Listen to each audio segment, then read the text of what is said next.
헬스조선 상례 서비스 3일의 약속.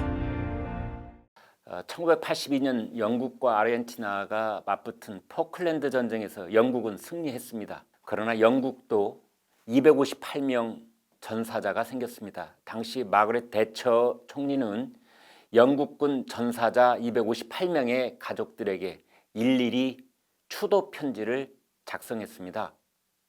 일과 시간은 물론이고 본인의 휴가도 반납해가면서 편지를 썼습니다. 똑같은 내용을 인쇄한 뒤 받는 사람 이름만 바꿔 적는 그런 편지가 아닙니다. 희생자 각자의 개인적인 이야기, 그리고 각각의 전사자가 죽기 직전 어떤 상황이었는지를 상세하게 적은 정성 들인 손편지였습니다. 이런 추도와 위로의 편지를 258통이나 쓴 것입니다. 오늘 아침 조선일보를 비롯한 몇몇 신문에 보도된 편지 한 통이 있습니다. 서해바다에서 북한군에 의해 총격 피살된 해수부 공무원의 아들, 고교 2학년 아들이 문재인 대통령에게 쓴 편지입니다. 지금 보여드리는 것처럼 타이핑해서 출력한 편지가 아니고 손글씨 편지입니다. 저희는 그 편지를 읽으면서 가슴이 한없이 먹먹해졌습니다. 그 아이와 초등학교 1학년에 다닌다는 어린 여동생의 처지가 너무 비통하고 억울하고 절절하게 느껴졌기 때문입니다. 이 아이들은 47살 피살 공무원의 아들, 딸이면서 동시에 대한민국 정부의 아들, 딸이기도 한 것이며 국가의 아들, 딸이기도 한 것입니다. 해수부 공무원이 실종된 지 16일째, 총격 피살된 지는 15일째를 넘기고 있지만 어떻게 된 사정인지 속 시원하게 밝혀진 것이 하나도 없습니다. 유가족들은 아직도 발을 동동 구르며 애간장이 타들어가고 있습니다. 정부와 여당 일각에서는 피살 공무원이 월북했다는 얘기마저 공공연하게 나돌고 있습니다. 유가족들을 2번 죽이는 주장들이 별 근거 없이 횡행하고 있는 셈입니다. 아이는 묻고 있습니다. 아빠는 왜 실종됐는지, 어떻게 수영도 못 배운 아빠가 조류를 거슬러서 38km 거의 100리길을 헤엄쳤다고 하는 것인지 설명 좀 해달라는 것입니다. 아직도 깜깜한 어둠 속이기 때문입니다. 그런데도 공무원들의 최고 정점인 문재인 대통령은 총격을 책임져야 할 김정은에게는 감사의 인사를 하면서 총격 피해살 유가족에게는 보름이 넘도록 아무런 설명이 없습니다. 그래서 기다리다 못한 아들이 대통령에게 직접 편지를 쓴 것입니다. 그러나 우리는 문 대통령이 결코 이 아이에게 답장을 하지 못할 것이라고 예상합니다. 뒤늦게 답장을 하더라도 별 내용 없이 두루뭉술한 표현들만 채워 넣을 가능성도 있습니다.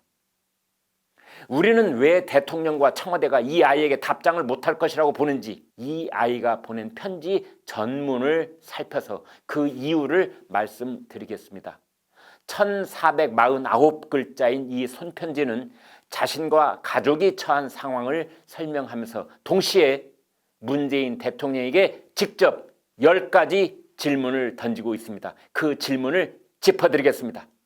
첫째, 우리 아빠는 여느 때와 다름없이 통화를 했고 동생에게는 며칠 후에 집에 오겠다며 화상통화까지 하였습니다. 이런 아빠가 갑자기 실종이 되면서 매스컴과 기사에서는 증명되지 않은 이야기까지 연일 화제거리로 나오고 있습니다. 아무것도 모르는 어린 동생과 저와 엄마는 매일을 고통 속에서 살고 있습니다. 한 가정의 가장을 하루아침에 이렇게 몰락시킬 수 있는 자격이 누구에게 있는지요? 한 가정의 가장을 몰락시킬 수 있는 자격이 누구한테 있는 것이냐? 이렇게 물음표까지 붙여서 대통령에게 묻고 있습니다. 당연히 그 누구에게도 그런 자격은 없습니다. 총체적인 책임자는 대통령입니다. 상식적인 사람이라면 입이 10개여도 이 아이한테 대답할 수 있는 말을 쉬이 찾지 못할 것입니다. 이어진 아이의 질문은 아주 구체적입니다. 두 번째, 수영을 전문적으로 배운 적이 없는 저희 아빠가 180cm의 키에 68kg밖에 되지 않는 마른 체격의 아빠가 38km의 거리를, 그것도 조류를 거슬러 갔다는 것이 진정 말이 된다고 생각하시는지 묻고 싶습니다. 솔직히 말씀드리면 문 대통령이 이 문제를 심각하게 검토해 보기는 했는지 의심스럽습니다. 백리 바닷길을 헤엄쳐 갔다는 해수부 발표, 국방부 발표, 온 국민이 모두 석연치 않다고, 가능하지 않다고 고개를 갸웃하면서 제대로 된 설명을 원했지만 어디에서도 대답이 없었습니다. 문 대통령은 이런 점을 참모들에게, 해수장관에게, 국방장관에게 물어보기나 했는지 궁금합니다. 대통령도 답변이 궁색할 것입니다. 이 아이가 대통령에게 묻는 세 번째 질문은 이렇습니다. 본인만 알 수 있는 신상 정보를 북에서 알고 있다는 것 또한 총을 들고 있는 북한군이 이름과 고향 등의 인적 사항을 묻는데 말을 하지 않을 사람이 누가 있을까요? 이렇게 묻는 이유가 있습니다. 해수부가 사건 전모를 발표한다면서 아이 아빠가 월북했다고 보는 근거로서 북한군이 공무원의 인적사항을 소상히 알고 있었다는 점을 들었기 때문입니다.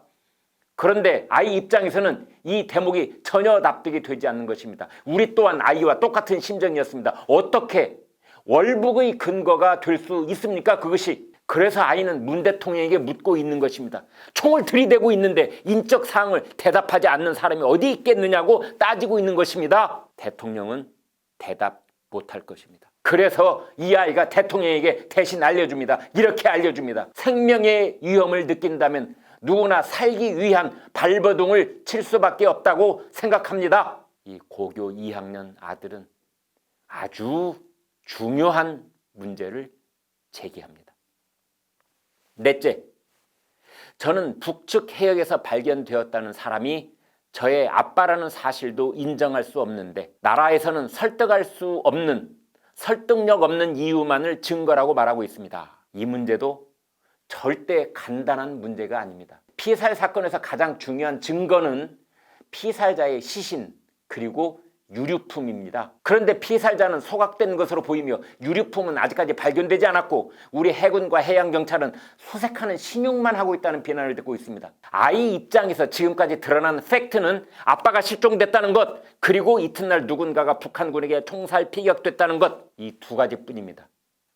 그 피살자가 아빠라는 직접적인 증거는 없는 것입니다. 그래서 아이는 피살자가 저희 아빠라는 사실도 인정할 수 없다고 말하고 있는 것이며 편지의 맨 끝에 희생자의 아들이라고 적지 않고 실종자 공무원 아들 올림이라고 쓴 것입니다. 문 대통령은 이 아이의 피말리는 절박한 심정을 얼마나 알고 있습니까? 그 다음 질문은 대통령에게 가장 송곳 같은 질문이며 사실은 대통령뿐만 아니라 국방부, 해수부, 고위 공직자들이 다 같이 자신에게 던져진 질문이라고 생각해야 합니다. 이렇게 되어 있습니다. 대통령님께 묻고 싶습니다. 지금 저희가 겪고 있는 이 고통의 주인공이 대통령님의 자녀 혹은 손자라고 해도 지금처럼 하실 수 있겠습니까? 국민들은 이 대목을 읽으면서 문 대통령의 아들, 딸, 손자들은 지금 어디에 있는가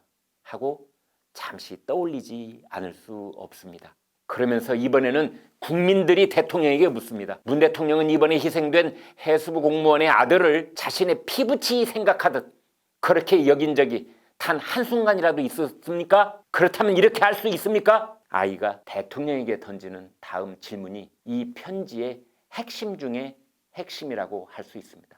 이렇게 되어 있습니다. 6번째, 아빠는 왜 거기까지 갔으며 국가는 그 시간에 아빠의 생명을 구하기 위해 어떤 노력을 했는지, 왜 아빠를 구하지 못하셨는지 묻고 싶습니다. 7번째, 시신조차 찾지 못하는 현 상황을 누가 만들었으며 아빠가 잔인하게 죽임을 당할 때 이 나라는 무엇을 하고 있었는지, 왜 아빠를 지키지 못했는지 묻고 싶습니다. 이 질문들은 아빠가 목숨을 잃는 그 순간 국가는 무엇을 하고 있었느냐고 묻고 있는 것입니다. 오늘 아침 신문들이 일면 톱 제목으로 뽑은 제목입니다. 나라는 뭘 했나요? 이 말은 바꿔 말해서 모든 공무원의 최고 지휘관이며 군 통수권자인 대통령은 뭘 했나요? 이렇게 묻고 있는 것입니다. 문 대통령이 참아. 나는 10시간 동안 자고 있었단다. 이렇게 답할 수는 없는 노릇 아니겠습니까? 청와대는 이 대목에서 정말 곤혹스러울 것 같은데 글쎄요. 그 사람들이 곤혹스러움을 느끼기는 할 것인지조차 궁금합니다. 편지를 계속 보면 이런 대목도 대통령 대답이 필요합니다. 8번째. 어린 동생은 아빠가 해외로 출장 가신 줄 알고 있습니다. 며칠 후에 집에 가면 선물을 사준다고 하셨기에 아빠가 오기만을 기다리며 매일 밤 아빠 사진을 손에 꼭 쥐고 잠듭니다. 이 문 대통령은 스스로 매우 감성적인 사람이라고 자처하고 있기 때문에 이 부분에는 반드시 대답을 하고 위로를 해야 할 것 같은데 이 역시 쉽지 않을 것입니다. 9번째 질문입니다. 왜 우리가 이런 고통을 받아야 합니까? 대한민국의 공무원이었고 보호받아 마땅한 대한민국의 국민이었습니다. 국민의 이름으로 묻습니다. 대통령은 대답하십시오. 왜 저 아이가 고통을 받아야 합니까? 누구 책임입니까? 이 아이의 편지는 다음과 같이 결론을 맺습니다. 이것은 대통령에게 묻는 질문이자 당부이기도 합니다. 10번째, 대통령님께 간곡히 부탁드립니다. 저와 엄마, 동생이 삶을 비관하지 않고 살아갈 수 있도록 아빠의 명예를 돌려주십시오. 그렇습니다. 아빠의 명예를 돌려달라는 것입니다. 나와 내 어린 여동생이 앞으로 살아가려면 무엇보다 아빠의 명예 회복이 중요하다는 점을 절절하게 표현하고 있는 것입니다. 마거릿 대처 총리는 유가족에게 무려 258통이나 편지를 썼습니다. 문 대통령은 단 한 통 답장을 하면 되는데 그나마 답장하기가 쉽지 않을 것입니다. 문 대통령은 단 한순간 이 아이들의 미래가 아빠의 명예 회복에 달려있다는 것을 생각해 본 적이 있느냐고 묻고 싶습니다. 더 엄밀하게 말하면 이 아이 아빠의 명예가 회복되어야만 전 해수부 공무원과 대한민국 국민들의 자존감도 회복되는 것입니다. 그것을 대통령은 정말 모르겠습니까?